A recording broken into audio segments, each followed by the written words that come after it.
Hello viewers and welcome to Celebrity Friday on Your View. I am Morayo Afolabi Brown. As always, I have a beautiful co-host here. Good morning, ladies. Good morning. Jumzo. Hello. How are you? There you said, so you said 1 year sabbatical, Abi, and you told me 2 weeks. So I didn't say 1 year sabbatical, no. As it pertains to each couple.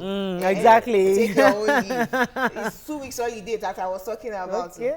But I was going to tell you guys a little about my events within the week.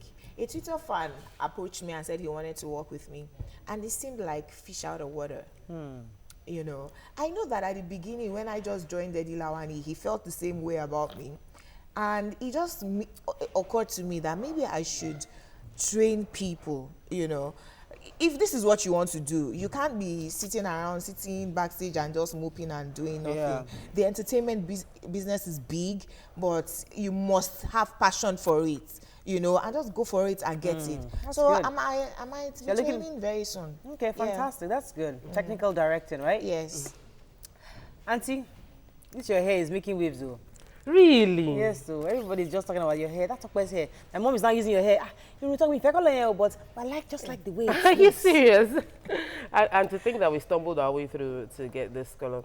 I'm grateful to God. It's, you know, this morning I posted a picture, thank God it's Friday, and I was smiling, and you see, you know, we need to learn to count our blessings. You know, there are many things going wrong in the environment. There are many things that you want to have that you do not have. But if you focus on those ones, you just feel sad. If you just decide to take a second to count all the blessings, all the good things God has done for you this week, you know that you have so much to be happy about. Thank you. I'm happy. Yago For me, yesterday was like, reliving the past. Because I went back to school yesterday. I went back to last really? week.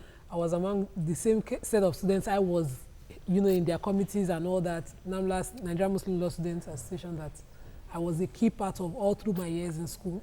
I was made to, you know, talk with the ladies yesterday. Wow. And it was a lot of reflection for me all the way home. Fantastic. I just kept thinking. I would actually like to do that because I was also very involved in school back there. So it would be nice to go back and see what's going on. All right. What happened for you yesterday? Yesterday. Meetings. Oh yeah, yesterday was Wednesday, right? Thursday. All of the above, everything just happened. It was All not of the bad. above. The kids are just growing up fast. They're fighting more these days. The two of them, they're just a blessing to watch them. You know, argue and fight and struggle for things. But I just thank God. You know, God has been so faithful. We have a news mention today. Today is what? June 12. And we all know it's the day we commemorate 22 years after the annulled presidential election won by Chief M.K.O. Abiola back on June 12, 1993. Where were you during June 12? I think I was in secondary school during June 12. I think so. I don't remember. I clearly remember 93, I was in secondary school. I clearly remember I was in JS1 and I witnessed the riots, everything, because we were at that time along Western Avenue and they were always leading the riots. And I thought the elections were just holding within my world there. Everything was within that place. We experienced everything. I felt really, really bad that we had a democracy, we had a democratic elections, but we never had a true democracy. Were you in June 12? For me, my memory about June 12, after the annulment, was my mom coming home saying that she walked all the way. We were living in Amuodofe Estate, and she had to walk from Ilasa. Wow. There were no buses. She said there were like bonfires on the road, and since there was no transportation, she had to walk all the way. It was a long stretch. I remember that clearly in my mind, saying that, oh, she's so tired. This is the opportunity to change this country and all that. Everybody was reading. There was this tension and strife, But I'm happy that even we thought it might never happen. But we've seen some things change. Well, thank God. My family was like in the middle of the whole struggle because my dad was one of the lawyers for M.K.O. My mother was part of the whole campaign and all the family. She went around with Kudirat Abiola, all the so they were together. They were like a pair. They were so close.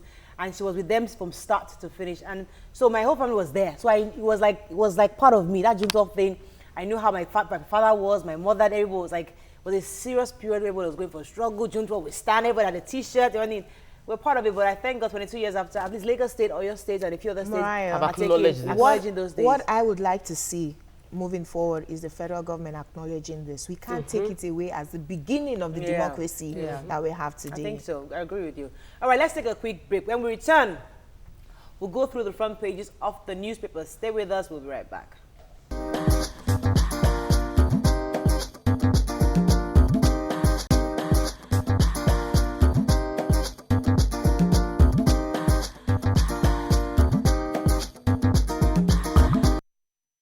actually missed coffee. It's fantastic. Be careful Right. with them. Starting with the Punch. Will follow due process to punish Saraki. Others, says APC. NWC, that's the National Working Committee, meets Lawan, Bajabiamila, others. 8 billion naira scam. Banker made 30 million naira in one deal. Rivers Assembly okays Wike's 10 billion naira loan request. Teenager flees home after being raped twice by her father. Boko Haram, Buhari to present military's needs to G7. Banks to publish serial debtors' names by August 1st. Confusion at ports as federal government increases import tariff.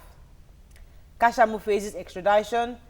We're hearing June 25th. I think that's it. Like, what's the right picking up? Let's talk about the Saraki matter a bit really? Later, yeah. because it's all over the papers. Let's talk about the human angle Tell us story. what happened to that girl, Mariah. Her father raped her for the first time last year in November. Said she's not sure which day, I think it was a Saturday, she said. And what happened was that her sisters sleep on the bed, she used to sleep on the floor. And he asked her to open her up, to remove her wrapper. He now put her finger in her vagina trying to see if she was still a virgin. He did that, he now put out his penis. Now says he's going to try to see if she was still a virgin using his own penis. He did that, and of course he raped her. That happened last year in November. Now this year, it happened again. And this time around, when her father told her to remove her clothes, she went to a nearby church. Some woman that used to help her out. And the woman, she packed her things and ran away. And the woman now called the police, and they called the agencies, and they took over this case. But I'm happy that she was able to take a decision immediately. You know, she happened the first time, she gave her father that benefit of okay. But now the second time it happened, she ran to the church, and I'm happy the church was able to help her out. My concern, Jumoke, is that, you see, she, after the first time last year when her father raped her, she bled for days, you know, and she was living with a woman in the house. It was a stepmom, you know. Sometimes it might not be your daughter. Her father sent away her stepmother. No, her stepmom was around then. The first time. Yes, the first time it happened, and she was bleeding for days, and nobody noticed. You know, we no longer care about each other enough to take actions, and also we need to keep educating these girls. We need to keep educating them to always report anything that happens. If anybody touches you, they got a confession from the father, and the prosecution does not have to do too much now. You know, with a confession. Because he's asking for forgiveness, that I want my daughter to forgive me and the police to forgive me. I have a question. What has made us turn to incest? I think it's always been there. It's always been there, yet. Now we know it more because of publicity. But I think also that people are just feel like they can get away with anything. Nothing's going to happen. I'm your father. Who can question I mean, how him? does a father defile his own daughter? There should be the level of trust between a father and a daughter. All right, I want us to talk about this. Did you read the import duty thing? Anybody? I want to talk about the... Okay, she read it. Yes, I did. It's okay. Pretty interesting story. Yes, like ECOWAS something exchange tariff. Yes, West African states, yeah. Yes, exchange. They have the exchange tariff. It's supposed to be equal across all the 16 West African states. Yes. It's supposed to be at 35%. They should have implemented it since April 11th. Now, this Monday, Nigeria's federal government just decided, okay, it's time to start to implement this new duties at the port. Well, it's not 35% across, but there are a few ranges. 5% is for raw materials, 20% is for finished products. I think 10% is for things that they're trying to encourage local production. So once anything is finished, you pay more tax. Like, for example, the cars now are going to be 70% for new cars. I think 35% for Tokumbo cars. So there are various percentages. But once they started this on Monday, the article, the confusion happened. As in, what is happening here? This is how much we're supposed to pay. We didn't plan for it. I'd like to say something. Policy making. When we make policies in this country, I was told it was done since last year, earlier this year actually, but implementation was a bit abrupt. There should be a date for implementation. Yes. You should plan towards it because people's businesses are relying on this. Let's move on to the nation. Buhari intervenes in Senate dispute to save APC's unity. Ekweremadu election faulty. Nigeria to lead anti-Boko Haram regional force. 12 billion naira currency scam. 3.9 billion destroyed with acid water, court told. Banks to name debtors by August 1st. All right, let's talk about Buhari's Senate intervening and all that. Who has that story? President Muhammad Buhari has decided to summon the Ahmad Lawan Unity Forum to try to see how he can resolve the conflict so that to avoid any factionalization within the party like we had in the PDP and all that. So that's basically what they're trying to do. I want to add an opinion about it. I'm happy that the president is stepping in. Whether we acknowledge it or not, in our country, the president is like the father of the party. He's seen as the topmost leader, so he'll be a unifying force to bring them together. We don't want APC to separate because it's something that we were all happy about when it came up. So whatever it is, they should resolve internally. They should just resolve it. We don't want to know those that matter. Okay, Vanguard. M.K.O. Abiola, Lagos, Ogun, Oyo declared today public holiday. We'll talk about that a bit later. National Assembly, Saraki Lawan's men close ranks. Picture here, Chibok girls, members of Congress wore red in honor of the kidnapped Chibok schoolgirls when 6 escaped Chibok. This is the U.S. Congress. 400 billion naira banks bad debt causes panic. All right, the U.S. is standing still for... They need to zoom in on those pictures. They need to zoom in. Okay, so you know why she's saying they should zoom in. Right. 6 of the Chibok, escaped Chibok girls that's were being hosted by the U.S. Congress. Yes. No. Can you see those girls? They look like babes. They don't look like Chibok girls. At all. I didn't know. You're talking about. I didn't know what you're talking Yes, about. now Yes. okay, so they're still standing. You can see them with placards saying that bring back our girls. It seems like the Nigerian government and people are moving on with our lives. But the U.S. Congress has said that they are still standing for the girls. That's not fair because our president has said Mentioned that it in his speech. Yes, he mentioned it in his inaugural speech. Yes. That they would definitely get those girls back. So don't make it look as if the Nigerian government is not doing anything. Because these Mariah. 6 girls are decided to march to the U.S. Congress and say, bring back our girls, Your and they now view. come out together. Your view. Does not mean that they are taking it more serious than we Your are. view, last year we were shouting bring back our girls. This year, how many times have we said it? It's easy to move on. Daily Sun. APC spits fire. Will punish Saraki Dogara. North's plot against Lawan exposed. Boko Haram's end in sight, says Army General. You can see the picture of the Aso Villa being renovated. That's an ongoing renovation. Is that a what is that thing? Lift? Anyway, we'll talk about that one. Doesn't. Fuel scarcity to end soon, says NNPCs. Kalu others salute Abiola on June 12. NNPC said that deal. Did you guys read that? I read the article. We don't turn around maintenance for all the refineries, but the one in Port Harcourt is the Harcourt. first one to kick off. Yes. And by the early July, and then towards the ending of June, we'll start to see 5 million liters A day. per day. Which That's is more than enough. No.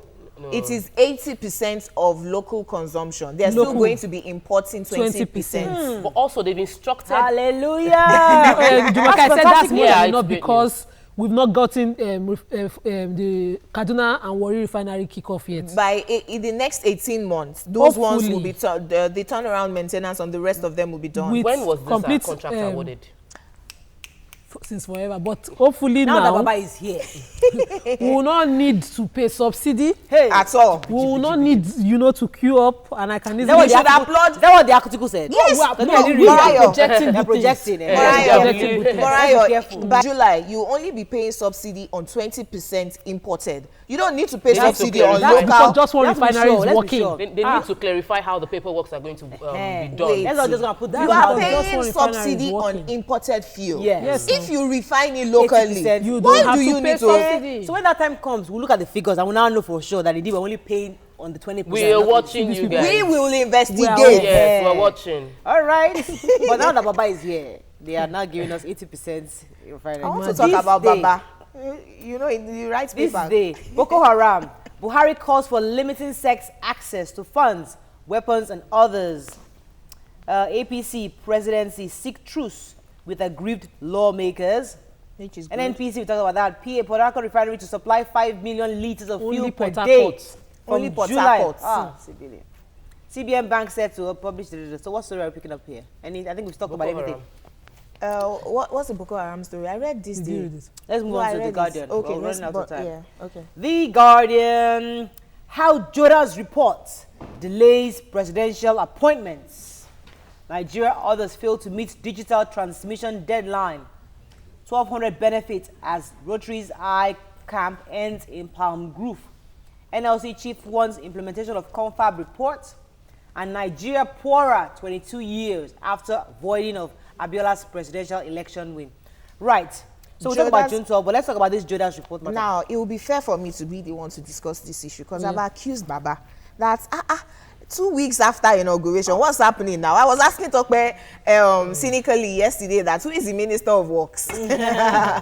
Anyways, so Femi Adesina, the media spokesperson for the president, has come out and said to The Guardian that we do not have the list of ministers, and aides because the president was waiting for the Joda, who was the head of the transition committee, was waiting for his report to decide on how to deal with all the ministries. There are some of them that he wants to tamper with their structure. He wants to collapse them. So decide which permanent secretaries we need, which ones we do not need, which service chiefs we need. So he's going to get that report today. We're hoping that by tomorrow we'll have a list of ministers. The good thing is we know that they are working. No longer. What impresses me. I was told though, Baba is traveling to South Africa this weekend again. But hold on. What impresses me was that as much as we were in a hurry and waiting for him, he wanted to do it systematically. Well, I'm happy, but I just pray he's around to actually announce it because we don't want him to travel again. I know it was an important meeting to do for South Africa, but let him come back quickly and do what is Osinbajo doing if Baba is doing all the traveling himself? He's old. He should stay at home. He just got inaugurated as the president. He cannot carry out this full set of assignments by sending someone. He has to show that he is willing and capable of doing it. People expect him to sit down and lay back. Baba, we're waiting for the list of ministers. He's not weak. Because we want to know where Fashola is. We want to know. I'm firing me. We want to find out. I want to know. All right. We'll take a quick break. When we return, they said women are now cheap commodities. Miss Mudeda, Caroline Danjuma. Stay with us, we'll be right back.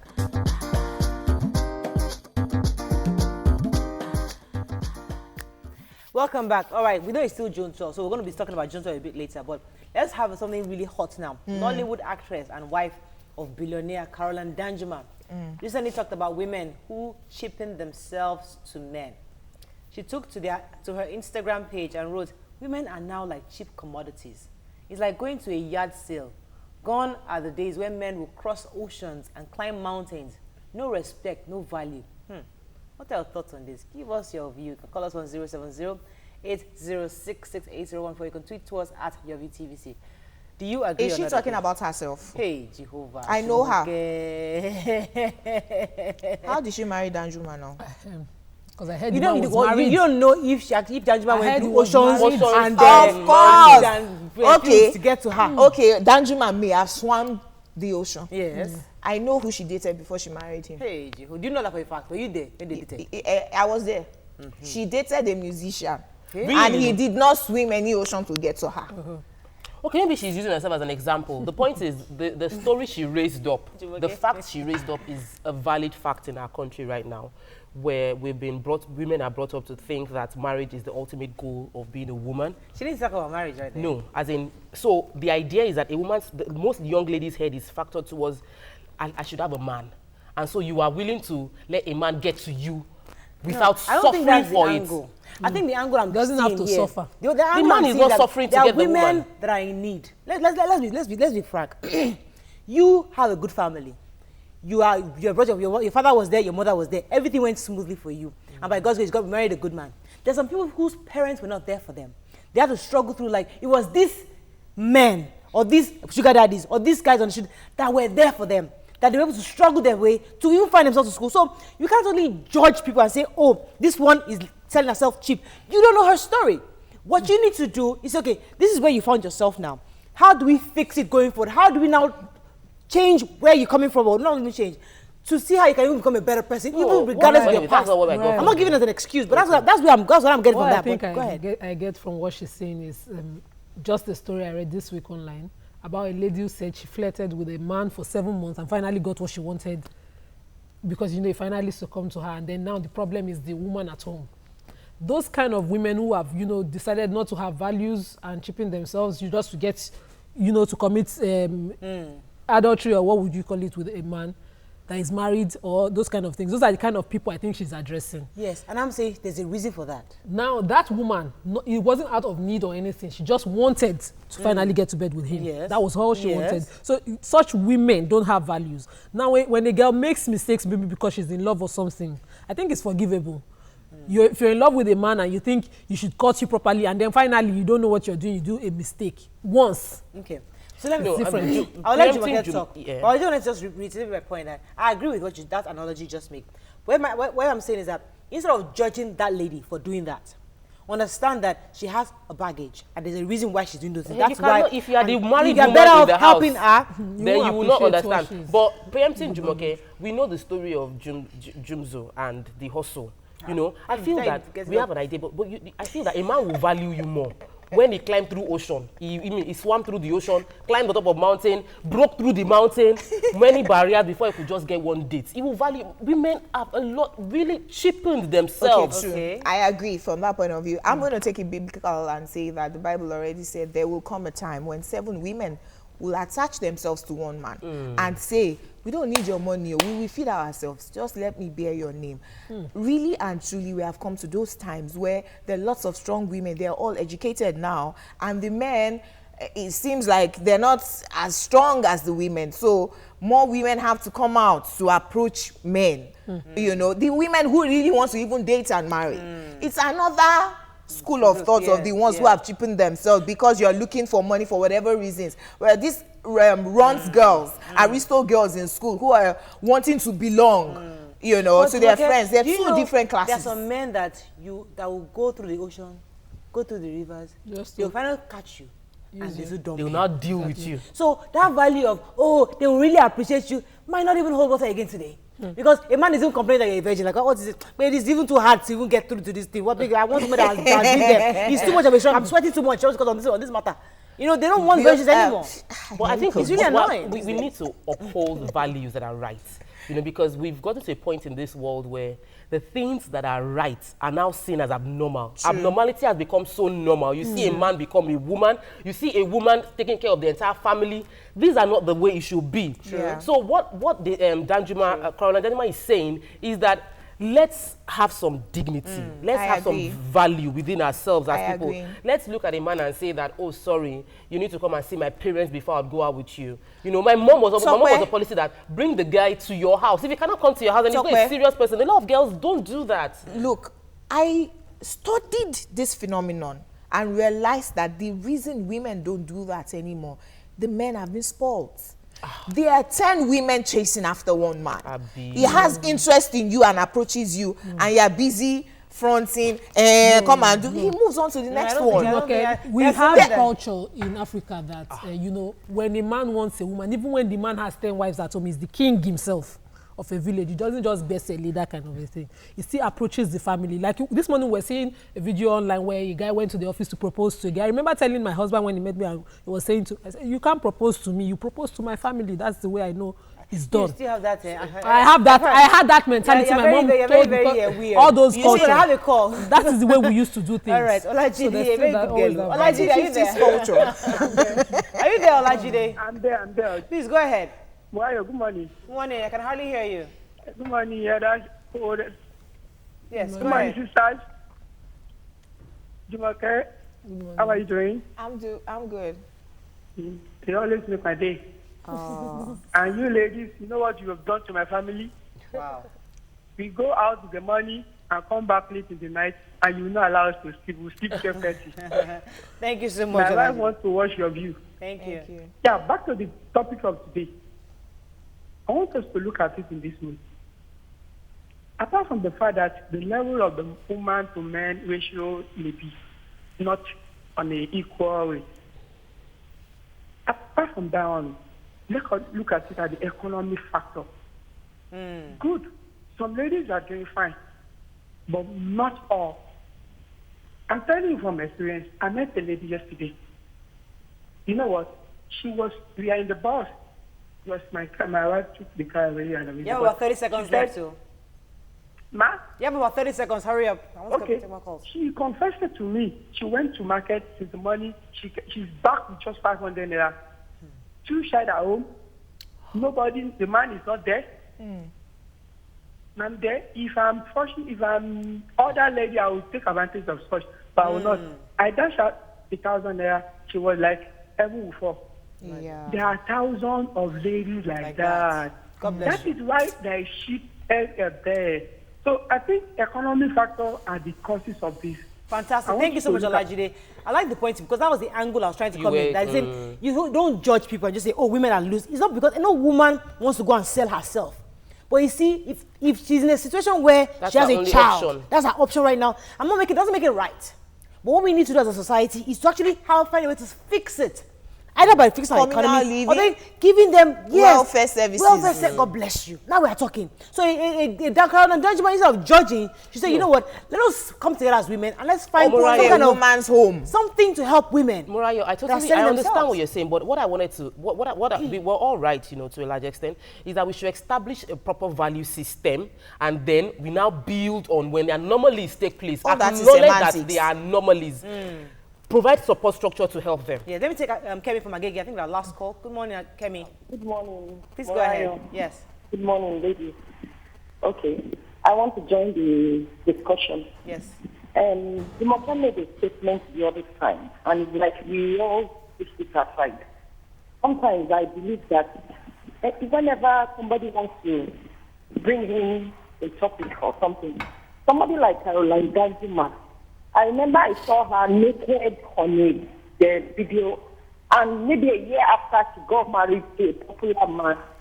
And somehow I felt within me that how did she get there? You understand? And to be making other girls or other ladies too to want to go through that same way in order to get their man. So is it that kind of woman that will now be telling us that women are now cheap commodities? Okay. Lobaton. Let me respond to that. That's part of the judging issue. You see, when we see a woman, for example, a successful woman, right? She's a CEO of a company, or even the deputy MD or something at the top company. We assume she slept with somebody to get there. Because you see a young girl married to a chief, like say, oh, she's money hungry. Don't judge. Absolutely don't judge. Support. You see, women, we must stop judging each other. That's where I have an issue. Don't make that assumption. It's wrong. You don't know her circumstance. You don't know what she's been through to get to where she is. Even if she says, this man can help me financially. If he's going through that, yes, what we need to do is make sure that what she's doing, she has the right values going forward. So with the right value, everything that we place on it will be good. What she is doing is also judging.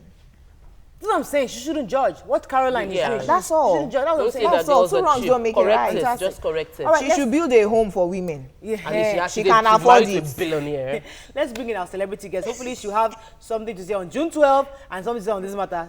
For ardent music lovers, the name Simi rings a bell every time you hear the song Tiff. Simi Ogule is a singer, songwriter, and blogger. She wrote her first tune at the age of 10. She had hits like Araile, Ogaju, Chocolate Brown, and of course Tiff, and is currently working on a few others singles. You are welcome, Simi, to the show. Simi. Thank you. Thank you very much. Good to be here. I'm great, thank you. How's work been? It's a riot too, but thing is that I love it. I love music very much, and it doesn't feel like work. It feels like I'm having fun really hard. So. Before we get into your business exactly, what are your thoughts on this woman issue saying that somebody saying that women have sold themselves cheap as cheap commodities? What are your thoughts on that? Well, first I agree with you in saying that you shouldn't judge anybody because you don't know where they're coming from. But at the same time, I think that women, like even women that are not going through anything now, sometimes, they just don't. I think it's just the value system. You have to. I always say that if you don't value yourself, nobody's going to value you. So you don't have to make somebody swim 7 oceans, but at least 1 ocean or 2, and just don't play too hard to get if you really want to be with that person, but don't at the same time just jump on it. So, just everything in balance. To take in line with the issue. Adebayo Olumuyiwa says, to me, women of substance and value aren't cheap. But the challenge is that our moral values have been deleted. My woman isn't cheap. I like that. Ah, So nice. it is more about the society. What do we value? Are you holding up your daughter, your nieces and people to those values? You don't say that they're cheap when even you are not being exemplary in their lives. Fantastic. Now, so back to Simi. Yes. I have a question for you.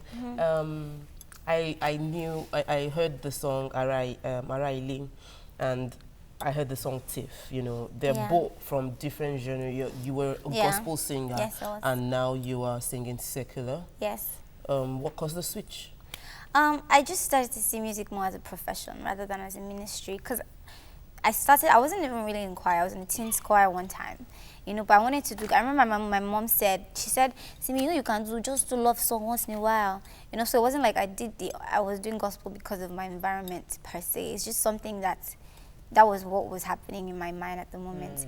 And then as I grew and I learned more, you know, as an artist, I wanted to do more. I don't know if I've scattered the whole English, but I started wanting to do more, you know, and just take music more as an art. Is it more financially rewarding to do secular music? Eventually, I guess. I hope it will be. Well, how do you now balance it? Your Christianity and your secular music. You know, there was a case of Godwin being performed in a church, and there were a lot of crises. I heard you perform in my church, and I don't see you performing there right now because you now sing secular. How does that make you feel? Yeah, you asked how do I balance my Christianity and singing.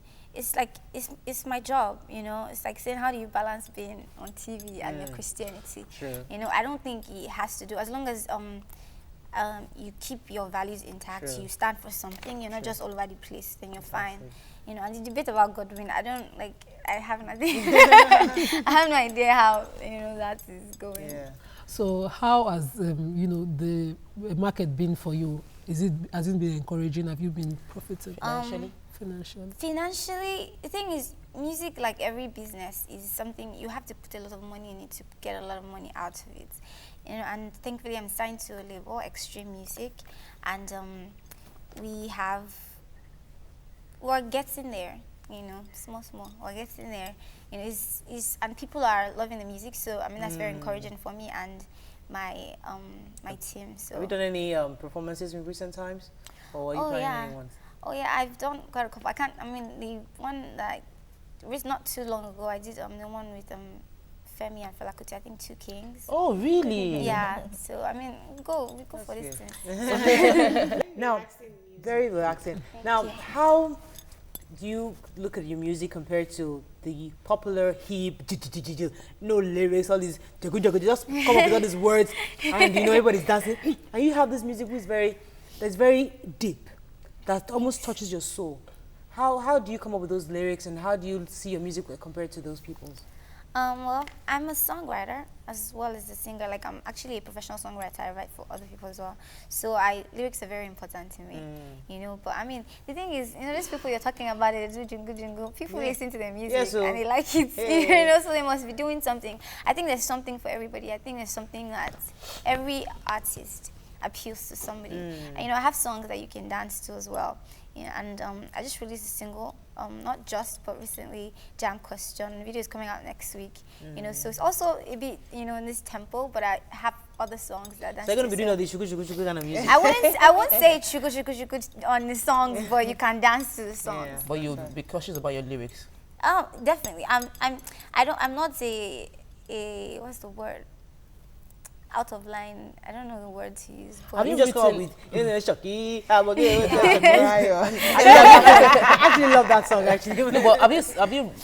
You said you're a professional songwriter. What other song have you written for somebody else? The projects I'm working on that I can't really talk about. Oh. You know, but I worked with Bez. Oh, you write for Bez? Yeah. Wow. We've written together. I've written for him as well. I did Kule Gold and a bunch of other people. Really? Yes. Okay. You studied mass communication at Covenant University, and you're a blogger also. Yes. Now, these days that everyone is Jack or Jill of all trades, Yeah. what other things do you have under your belt apart from writing music? The thing that I focus on the most is music, but different parts of it. Like, I also engineer. You know, I do like mixing. Oh, you do music engineering? Yeah. Really? I do for other people as well. Yeah, Jill of all trades. No, but I try to put it all into music because I know that it's very easy. If you try to dabble in too much, then you might lose focus. something. But what's your yes. blog about? It's about me. It's just funny. It's just a funny blog. It's called The Rantlot.blogspot.com, and I just rant about me. I try not to put anything about my music in it, so it's people know it's a side of me that doesn't have anything to do with music at all. Okay. All this talk of work. What else do you do when you're done with working? What kind of life do you live? Do you have a very flourishing relationship? No? Oh, Are you married Elijah? That's what she wants to hear. Ajia. yes, I'm dating.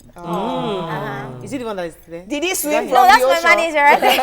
That's one guy with glasses on. That's Vincent, my manager. Did he swim from the ocean to get to you? Oh, Climb yeah. mountain. Because it's like 2 oceans, not 2. Very So hard how to do you get you. spend no work time? How do you spend your free time? The thing is, like when you're talking about like standards of a regular artist, I'm pretty boring. My go-to is reading or swimming really? or just like writing more songs. I don't really. So is he in the go out industry much. too, like Tiwa, or he's just some guy? Ah, he's in the industry. Hey, let me take Shola. Shola, are you there? Yes, good morning. Good morning, please go ahead. This actress is the best. Ah. You're Yes. welcome this morning. I really like the music. Thank you. And Sister Jumoke, I like this outfit. But God, like you. It's YK. Is that right? Commissioner to be. We are now later. Anyhow. Meanwhile, ladies are not cheap for God's sake. Thank you. My wife, you know, you guys at times you mix up things. The other time I told you the price I paid for me to marry this lady, you were laughing. If you know your worth, you will wait, you will ask the guy to wait. But this day, you two like it rush. You want it next week now, 2 months, let's go, 3 months, let's do no value, nothing. But I can assure you, I have the best wife in Nigeria. Good morning. Nice. All right. So your guy that swam 2 oceans, what does mean 2 oceans? What did you make him do for you? Well, he had to climb a few mountains. And so how long have you, now that you mentioned the dating matter, please, I'm going to drill only for a minute. So how long have you all been doing and what's happening, you know? The thing is that I don't really like talking about my relationship on TV because the thing is you have to learn how to keep some things for yourself. Yeah. But we're not asking for his name. We're just saying how long have you guys been together? That's not. It's still plenty, you know. There are a few shout outs for Simi. Latif K. Gbadebo says, big ups to your guest. She got an amazing voice. Thank and you. I pray a record label of world recognition signs her for real. Success to you. She's already signed though. Let me take Henry's call. Good morning, Henry. Are you there? Good morning. Thanks for calling. Please go ahead. The man that just spoke now, I want to toe his line. I don't believe that women are cheap. For some, like our youth today, they want it fast. But like the man just said, if you want to make yourself cheap, you'll be taken as cheap. Like my wife, even though she lost both parents when she was in her OND, but she kept on insisting that she wanted the rising. Today she's a graduate. She's doing her professional course, and I met her at that point, and she never compromised her dignity. Thank you so much. So what are we talking about? Yeah. All right. What's next for you, Simi? Like I said, I'm putting out my video for Jam Question next week. I'm very excited because I saw it, I think, last week, and it's beautiful. Wow. And we're working towards other singles as well, video, and then eventually album. Where do you shoot your videos? South Africa or here? Tiff was shot in South Africa. Yeah, it doesn't look like Nigeria. Yeah, and Jam Question was shot in Abeokuta. Oh, really? So look forward to what that looks like. Because we like them when they're shot in Nigeria. You know? We like those kind of things. All right, cool. Is there any acting in your future? I don't know. People ask me that a lot, but I laugh too much. You have a beautiful voice, actually. Thank you. Powerful voice. Thank you. When you ask me to act, I will just most likely laugh, and then you would just like sack me. So you laugh a lot. Please, can you tickle her? Let me see how long. Hello, I think I have Patrick on the phone. Good morning, Patrick. Are you there?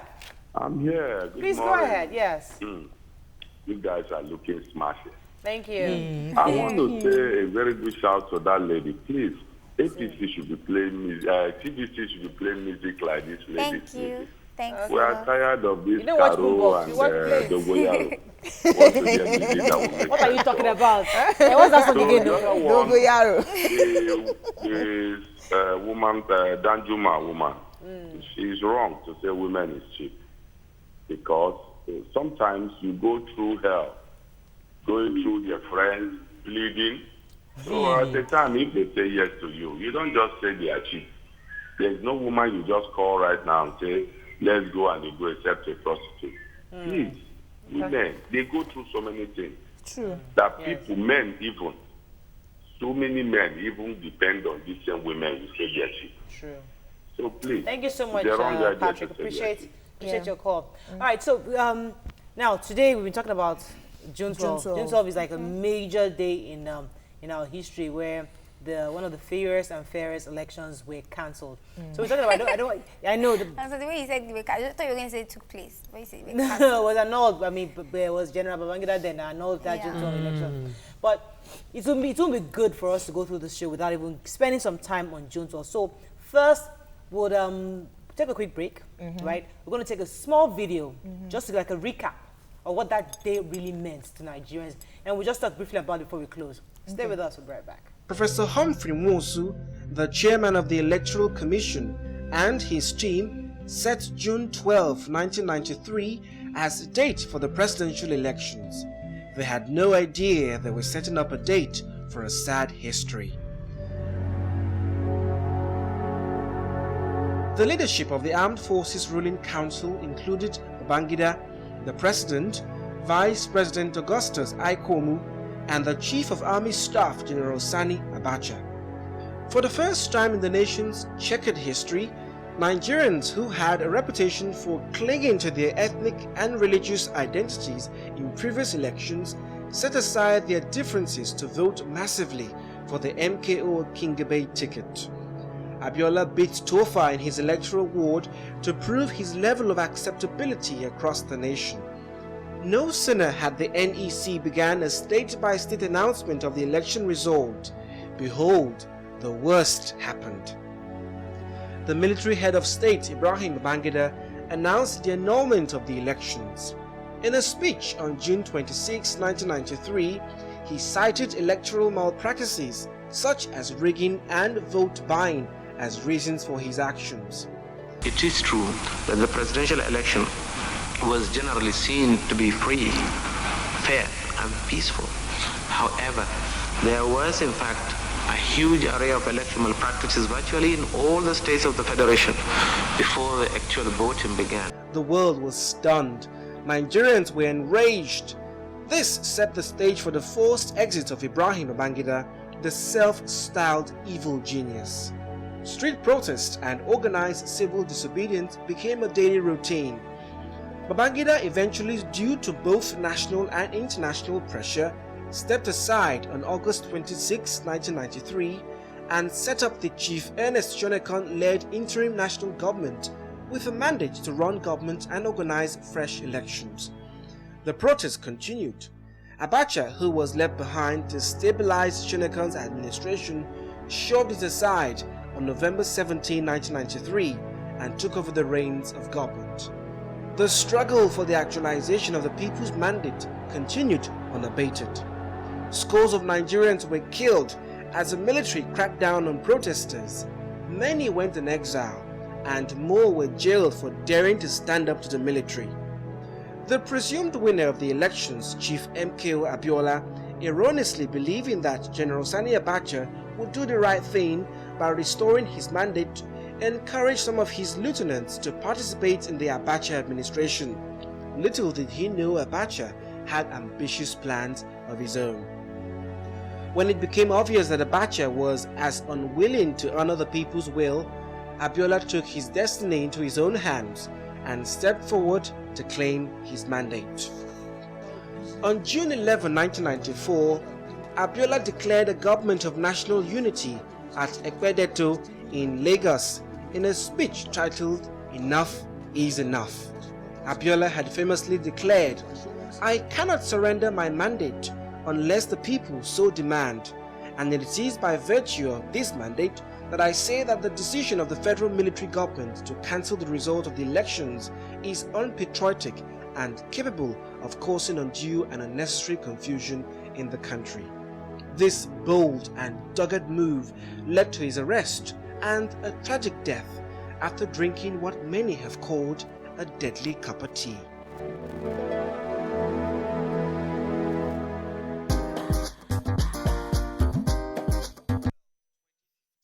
Welcome back. As I said, we couldn't go through this show without reminiscing on what Joseph, because Junto actually was the bedrock of Nigeria's democracy, because those who fought in that struggle, some of them are still alive, and that was what led the foundation of saying, you know what, we need a democratic government. And now we thank God that we're in a democracy. And we owe it to June 12. Yes. Most profound is that Babangida has actually apologized for annulling June 12. He has. I don't know if that apology was accepted by the family didn't accept it. Because there's still a reason of why. No, the family didn't accept it. She didn't. The woman did. Even if the family did, they lost Kudirat Abiola in this struggle. They lost family members. In fact, that family sacrificed the family for our democracy. It's difficult for me just watching this video and remembering my mom having to cover us up all the time when the tear gas were going. Western Avenue was crazy during this period, and I was growing up there. My primary school was close by at on Clegg Street, and everything. I just feel so angry. Any apology right now is unacceptable. This was what actually led to my father's stroke. My father's first stroke, was because of the result. Was that first time when Kudirat was killed? That was what happened that caused his first stroke. And a lot of families suffered for this thing. I feel, Murayo, that a proper prosecution of all the deaths, all the assassination, because it wasn't just Kudirat Abiola. A lot of people were assassinated concerning this. All of them, there should be people found guilty for this. They had a sniper group, and then this man came out of, got acquitted after so many years. I know Simi is a bit lost in this matter because you're still a baby doing this whole thing. I'm sorry because but these are the people that fought for the it's very important that Simi's generation see this kind of documentaries. They continue to be reminded the sacrifices that we've made for this democracy, so that tomorrow we see somebody just come up from nowhere and the change movement becomes a no-go area, becomes something irrelevant in some people's minds. You would know exactly the price that you might pay if it happens. I think that's a good way to end this. Thank you so much, Nima. Simi, once again, thank you for being here, and we hope you've learned a bit of our history from that. Yes, that documentary was intense. Things I didn't even know before. Yeah, very emotional. Good to have you. Hope you come back on a more relaxed. All right, that's it on our show today. Don't forget to watch a repeat broadcast at midnight tonight. I've been asked to talk slower. You can also watch on YouTube/TV Entertainment. You can also check us on Google Plus and search for TVC Entertainment. Have a wonderful weekend. See you on Monday. Bye. Bye. I'll take us seriously.